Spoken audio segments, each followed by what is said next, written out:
Getting into photography and videography can be a complex lesson depending on your approach to it, with many different approaches to how you tackle the specific style that you want to show but then have the trouble of doing so. Today, I will teach you to get any shot that you like by learning the most important thing when getting into photo and video creation, and that is the exposure triangle. What is the exposure triangle?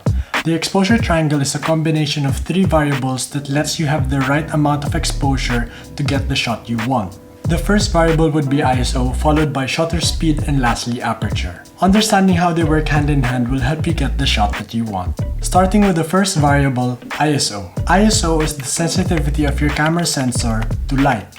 Basically, the lower the sensitivity, the darker the image. The higher the sensitivity, the brighter the image. But Greg, what happens if I will need more light in the shot? Can't I just increase the ISO value? The thing is, when you increase your ISO higher than the native value, your camera is now subject to digital noise. Digital noise is the discoloration and distortion of pixels in your shot. A good rule of thumb is to keep that ISO to the lowest value possible. The second variable would be shutter speed. Shutter speed is the length of time your camera shutter is open in order to take a photo. Having a shutter value of 1/100 means 1/100th of a second or 0.01 seconds. So, the longer that your camera shutter is open, more light is going to be able to pass through, and the faster that your camera shutter is open, less light will be able to pass through. Shutter speed is also responsible for the motion in frame. In photography, when you're taking photos of moving subjects, you want to be using a fast shutter because you want to kind of like freeze that frame, freeze that motion. That's why in sports, you can see that even if they're moving really fast, when they snap that photo is kind of like still or freeze frame.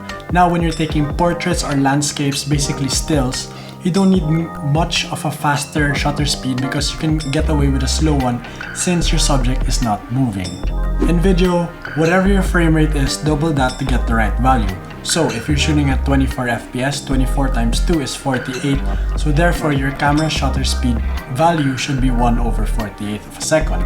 If you're shooting at 60 FPS, however, do the math, 60 times 2 is 120, so therefore your camera shutter speed value should be 1/120.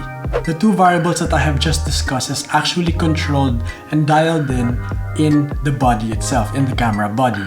The last thing would be aperture, and that is controlled in the lens. Like what I said, aperture is controlled in the lens itself, so therefore aperture is the opening of the lens's diaphragm, similar to how our pupils in our eyes dilate in order to control the amount of light that passes through. Adjusting your aperture is also responsible for getting that bokeh effect known as depth of field. Now there are two types of depth of field. There is shallow and deep. Shallow depth of field means that you have a blurry background and your lens opening is quite big. And having a deep depth of field means that your background is almost in focus and everything's like in focus in frame, having a smaller opening. If you guys have realized, the three variables that I have mentioned above all adjust one factor: exposure. Hence, exposure triangle. However, they all have different effects and purposes when adjusting each value. The first variable, ISO, is basically the one that adjusts the overall exposure in your shot, whether you need to make the image darker or you need to make the image brighter. For shutter speed, however, this controls the motion in frame. That depends if you're shooting stills or you're shooting sports. Lastly would be aperture, and this is responsible for getting that depth of field type of look, that bokeh effect, if you want that in your shot. Sadly, there isn't one setting for all kind of thing. Each scenario is different, hence the values in your shot will vary per shot or style. Now that you guys know the different variables in the exposure triangle, that should be enough to adjust the specific setting that you need in order to get the shot that you want. Hopefully, this video helped you understand the basics when getting into photography and videography.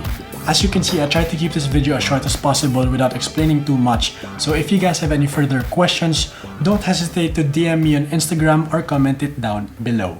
Thank you guys so much for watching. Don't forget to leave a like if you like this video, comment down below if you want to see more content, subscribe if you haven't already, and hit that notification bell to get more notifications in the future when I post new videos.